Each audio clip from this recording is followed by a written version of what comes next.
دین تھے، ان سے تو میری ملاقات بھی ہے، وہ میں نے پڑھی تو آہستہ آہستہ میرا ذہن کھلا. اس دوران دعوت اسلامی میں ایک کوئی آپس کا اختلاف ہوا جس کی وجہ سے پھر دعوت اسلامی سے ہم ہٹ گئے. وہ کوئی مذہبی اختلاف نہیں تھا، یعنی ایک مینیجریل. اس کی وجہ سے پھر اتنے متنفر ہوئے کہ ہم نے چونکہ ایک آئیڈلائز کیا ہوا تھا مولانا الیاس قادری صاحب کو، وہ پھر چیز ٹوٹ گئی. اور پھر یعنی ایک ذاتی حد تک تو پریکٹسنگ رہے ہم، لیکن یہ نہیں تھا کہ کسی جماعت کو اس طریقے سے لے کے چلے. تو یہ ٹرننگ پوائنٹ اصل میں آیا ہے 2007. آفس کی طرف سے مجھے لیپ ٹاپ ملا تو میں شام کے وقت میں اس میں قرآن پاک کا ترجمہ آڈیو میں لگا کے سنتا تھا.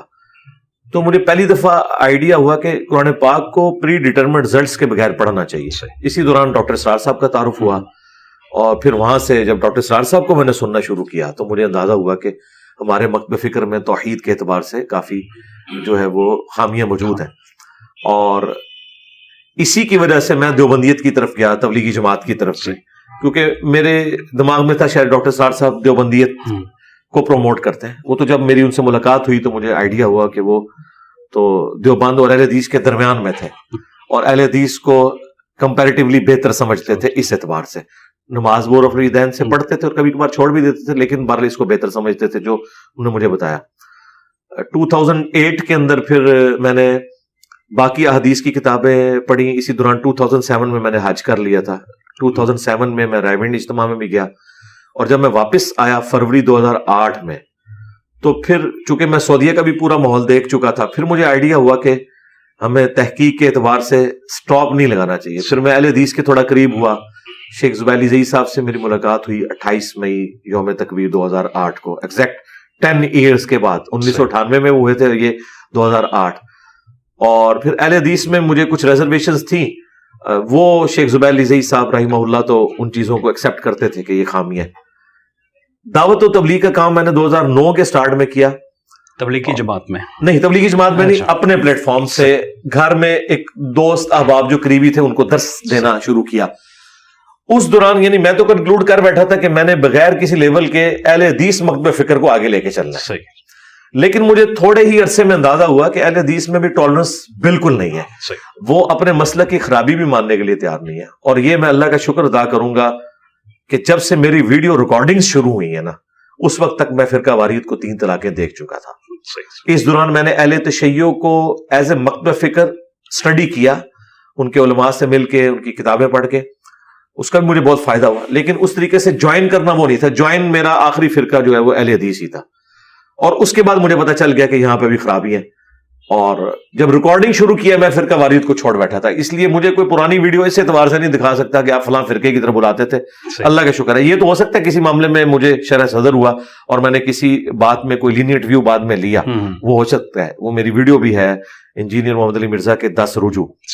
تو حالانکہ جب میں نے اس کے اگینسٹ بھی بات کی تھی تو میں نے دونوں رائے کو رکھا تھا کہ یہ میرے نزدیک بہتر ہے، لیکن دوسری بھی ریجیکٹ ہونے والی نہیں ہے. تو میں نے راستہ کھلا رکھا ہوا تھا، اور اس کا مجھے فائدہ ہوا. جب میں نے دوسرے موقف کو اڈاپٹ کیا تو مجھے کوئی مشکل نہیں ہے. ٹھیک. اچھا، ایک چیز یہ بتائیے کہ آج جب ہم یہ گفتگو کر رہے ہیں تو ظاہر یہ تینوں مسالک کے جو نارمل علماء ہیں جو معاشرے کے اندر اس کو ریپریزنٹ کرتے ہیں، میں ان لوگوں کی بات نہیں کر رہا جو بہت علمی لحاظ سے کوئی بلند مرتبہ شخصیات ہیں، میں ان لوگوں کی بات کر رہا ہوں جو معاشرے میں ان کو ریپریزنٹ کرتے ہیں. یہ تینوں کم از کم آپ کے حوالے سے جو ہے نا بڑے متفق ہیں کہ جی آپ تو بڑا غلط کام کر رہے ہیں. تو اس کی کیا وجہ ہوئی؟ آپ کو کیا نظر آتا ہے؟ سب سے پہلی بات تو یہ کہ یہ تینوں آپس میں بھی ایک دوسرے کے خلاف متفق ہے. اگر یہ صرف میرے خلاف متفق ہے نا تو کوئی ایسی بات نہیں ہے. مثلا اہل حدیث، میں اور دیوبندی، ہم تینوں بھی اس پہ متفق ہیں کہ بریلویوں میں خامی ہے. اچھا، اس طریقے سے میں، بریلوی اور دیوبندی بھی متفق ہیں کہ اہل حدیث میں خرابی ہے. تو یوں اگر آپ دیکھیں تو تینوں کہیں نہ کہیں جمع ہو رہے ہیں. یہ ٹرائنگل پھر بھی پوری ہو رہی ہے. اچھا، لیکن حیران کن بات یہ ہے کہ یہ تینوں ایک دوسرے کو جہنمی فرقہ سمجھتے ہیں جی، ایک دوسرے کو گستاخ رسول، مشرک، واجب القتل، اور یہ ان کے اتھینٹک علماء احمد بریلوی صاحب، خلیل احمد سہارنپوری صاحب، ان لوگوں کے باقاعدہ فتوے ہیں المہند المفند میں، حسام الحرمین میں، احکام شریعت میں. لیکن حیران کن بات ہے میں ان تینوں کو مسلمان سمجھتا ہوں. ان کے پیچھے نمازیں پڑھتا ہوں. میں نے الگ مسجد نہیں بنائی، چندہ بک نہیں بنائی، اور چندہ بھی ان کو دیتا ہوں. میں ان سے علمی اختلاف رکھتا ہوں، اگرچہ میرے نزدیک اہل حدیث مکتب فکر اپنے منہج میں سب سے بہترین مکتب ہے منہج میں, جو اس کا بنیادی منہج ہے, منہج جس کو وہ کہتے ہیں. جس طرح اگر آپ مجھ سے پوچھیں کہ دنیا میں سب سے بہترین ریلیجن کس کا ہے تو میں کہوں گا مسلمان کا. لیکن اگلے ہی لمحے آپ مجھ سے پوچھیں کہ کیا مسلمان بھی بہتر ہے, میں کہوں گا مسلمان تو اپنے ریلیجن پہ نہیں چل رہا.